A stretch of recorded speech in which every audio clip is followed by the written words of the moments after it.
Agora é hora da política, aqui no SBT Meio Dia. O Estado vive uma situação muito delicada no cenário político. Já não bastasse a pandemia e a crise na saúde e na economia, a política de Santa Catarina, que interfere na vida de todos nós, também passa por momentos difíceis. Foi aberto agora há pouco na Assembleia Legislativa, pelo deputado-presidente da Alesc, Júlio Garcia, o processo de impeachment contra o governador Carlos Moisés da Silva e da vice Daniela Rainer, por crime de responsabilidade, segundo o processo, segundo o pedido de impeachment, no momento em que o governador concedeu aumento aos procuradores do Estado.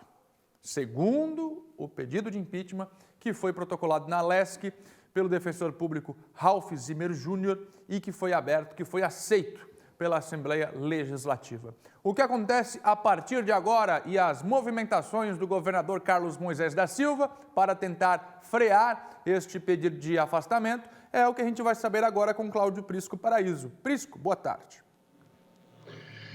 Muito boa tarde, meu caro Fernando. Boa tarde a todos. Antes de mais nada, reitero, absolutamente inconveniente esse pedido de impeachment em meio à pandemia. Não era hora de pensar um assunto lá do ano passado para colocar no processo político, não só em plena pandemia, mas também no contexto de uma crise econômica que pode ser agravada, considerando a crise política que a abertura de um pedido de impeachment acaba provocando. Mas vamos lá. Esse assunto, reitero também, não tem nenhuma relação com irregularidade de hospital de campanha, de respiradores, que tem uma CPI caminhando para o final e que vai apresentar o seu relatório final no dia 20. Nada a ver. Um assunto de equivalência salarial de procuradores do Estado em relação aos da Assembleia. Posto isso, vamos avaliar o quadro. Primeiro, o pedido de impeachment de autoria de Ralph Zimmer Júnior, muito embasado, muito bem fundamentado sobre o aspecto jurídico, robusto, como se fala nos meios entre advogados e magistrados. Robusto. Caracteriza crime de responsabilidade? Sim. Dos dois? Sim. E vamos agora a algumas movimentações jurídicas de advogados de defesa. Por que quando eu falo os dois? Sim, porque o advogado Felipe Melo ontem encaminhou um posicionamento, uma defesa da vice-governadora Daniela Rainer, ponderando que não tem jurisprudência, o assunto é lá Congresso Supremo, a questão relacionada aos vice-governadores. Não tem nada a ver. Ela foi incluída no pedido de impeachment porque ela estava no exercício do governo, portanto, governadora, e responde como tal porque avisada e advertida foi sobre esse processo. E durante a sua interinidade, ela tocou para frente, mandou a folha rodar. Também teve uma manifestação de Marcos Probst, que é advogado de Carlos Moisés, dizendo de que o rito estabelecido pela mesa diretora está equivocado e que vai haver judicialização. O governador vai recorrer sobre esse aspecto do rito estabelecido, que é um direito do governador e de qualquer cidadão brasileiro que passa a responder a uma acusação. Ele, inclusive, coloca que não tem justa causa para esse pedido de impeachment. Então, reiterou aquilo que já vimos colocando aqui, acho que foi na segunda ou terça-feira, quando citamos o caso do Rio de Janeiro, do governador Wilson Witzel, cuja defesa recorreu ao Supremo e cuja liminar foi dada pelo presidente Dias Toffoli. Então, a judicialização é inapelável, vai ocorrer indiscutivelmente. Por outro lado, temos também um outro advogado acionado, um jurista de renome nacional, ex-juiz federal, um dos maiores quadros da advocacia brasileira, Péricles Prade. Foi contratado justamente por Ralph, para contrapor aquela petição encaminhada por Probst, em nome de Moisés, fazendo uma série de considerações que o Ministério Público já tinha definido diferente, que talvez Ralph não tivesse direitos políticos atualizados e valendo, aquela coisa toda.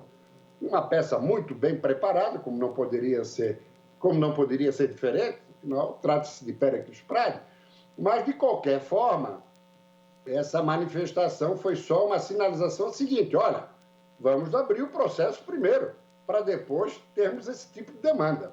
Só que isso foi de ontem, e a abertura foi hoje, na sessão matutina da Assembleia. Postas essas questões, nós precisamos avaliar como vem se comportando o governador ultimamente. Sim, porque, como eu falo que é inconveniente esse pedido de impeachment, ele só ocorreu tendo em vista a conduta, a postura adotada pelo governador desde 1º de janeiro de 2019, que mais parecia um ET, egocêntrico, completamente fora do circuito, sem conversar com ninguém, e, pelo visto, a ficha caiu. Porque agora a sua agenda está acelerada, está liberando ordens de serviços, inclusive fazendo visitas in loco, em obras em andamento, recebendo federações, entidades, cooperativas, fazendo agenda forte. E passou a despachar, inclusive, no centro administrativo. Saiu da clausura do Palácio Residencial. Ou seja, vive um novo momento e parece que percebeu a gravidade da situação, está liberando emendas parlamentares, num total aí já de 70 milhões, favorecendo aí 200 e tantos municípios. Isso tudo agrada, ajuda, é uma medida simpática aos parlamentares, afinal de contas, ele necessita de 14 votos para barrar o impeachment ali em meados de setembro. As informações que chegam, que paralelamente a eventuais demandas judiciais do seu advogado, a ideia é responder logo ao tribunal, à Assembleia. Responder logo para que a coisa não fique arrastada, porque entra aquele componente que já falamos aqui. Julgamento, se passar, se ele não conseguir barrar com 14 votos, passando, julgamento esse ano, temos eleição direta. Julgamento a partir de 1º de janeiro do ano que vem, eleição indireta. E é justamente aí que surge uma articulação do governador, não apenas para segurar os 14 votos e brecar o pedido de impeachment, é já sinalizando para 2022. É isso mesmo. Já havíamos falado aqui alguns meses atrás de que o governador já emitia sinais de que não iria buscar a reeleição. Então, também para conseguir os 14 votos ou mais, o que faz o governador? Tem sinalizado isso para deputados federais, senadores e dirigentes partidários, que não vai buscar a reeleição. Isso aí já deixa o caminho aberto lá para 22 para outros pretendentes. Por exemplo, como os senadores Esperidião Amin e Jorginho Melo, que foram eleitos em 2018 e que são candidatos naturais ao governo do Estado. A partir do momento que o governador diz que não é candidato, já se configura um novo cenário. E tem um aspecto também que esses políticos que estão com o projeto para 22 devem estar raciocinando. Ora, o jogo da Assembleia, de boa parte dos deputados, vai ser no sentido de jogar isso para o ano que vem, o julgamento, se não for barrado o pedido de impeachment. Sendo o ano que vem, é eleição indireta. Daí o MDB, que tem 9 deputados, o PSD, que tem outros 6, se não me falha a memória, aí já são 15. Bastam mais 6 para eleger um governador desse esquema político. Uma reedição daquela aliança que prevaleceu até as eleições de 14 e que foi desfeita em 18 em função de cada partido ter lançado seu candidato a governador. Então, a degola, a guilhotina para Moisés e Daniela passa a não interessar, porque aí já é um jogo político de disputa do poder, de tomar o poder por antecipação e já projetando 22. Estou raciocinando o MDB e o PSD. Isso na visão dos adversários, como PL e PP, como Jorginho Melo e expediam a mim. Então, essa configuração, essa conjectura acaba ajudando na matemática e na contabilização de votos de Carlos Moisés para barrar o impeachment. Então, meu caro Fernando, o quadro é mais ou menos esse. O quadro é mais ou menos esse. Temos que observar o desenrolar dos acontecimentos.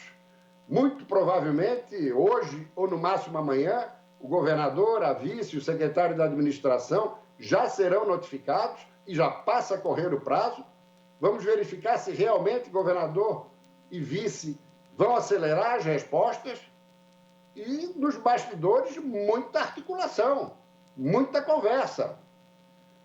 Pelos movimentos e pela repercussão das conversas pilotadas pelo governador, já não dá para cravar que o pedido de impeachment é líquido e certo.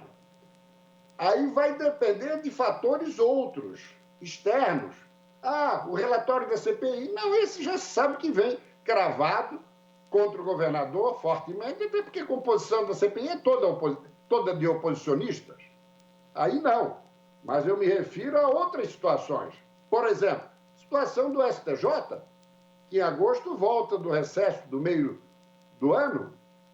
Se vier alguma coisa de lá contra o governador, uma ação da Polícia Federal em cima de Carlos Moisés, é algo que não tem nada a ver com o pedido de impeachment, mas pode potencializar e complicar para ele. Como também outras situações externas, igualmente judiciais, não relacionadas ao governador, mas a outros protagonistas e personagens, que também pode favorecer a Moisés, em contrapartida, e prejudicar a luta e o trabalho e a articulação pelo impeachment. Então, vamos aguardar o desenrolar aí dos acontecimentos. Temos muita coisa pela frente e, ao mesmo tempo, período eleitoral. Novembro, 15 e 29, primeiro e segundo turnos. Em meio a toda essa situação. Muito bem. De crise sanitária, crise econômica e crise política. E vamos ter um processo eleitoral. Então, catarinenses, vamos acompanhar aí a evolução do quadro. Não se vê clima para cassação ou para não cassação, porque estamos em pandemia, ninguém se manifesta. É mais uma movimentação da classe política. O setor produtivo está indiferente a essa questão de impeachment.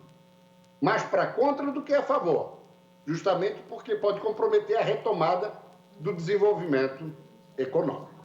E ontem eu falei aqui sobre a questão da reforma da Previdência que foi retirada, fiz críticas a vários parlamentares, mas só nominei um, o relator, Maurício Scudillar, que muito civilizada e educadamente me procurou e me ofereceu o contraponto dele a essa situação toda, da retirada que ele atribui ao pedido de impeachment e uma série de outras questões, mas como o tempo já é curto, eu vou dar o contraponto do parlamentar Scudillar amanhã.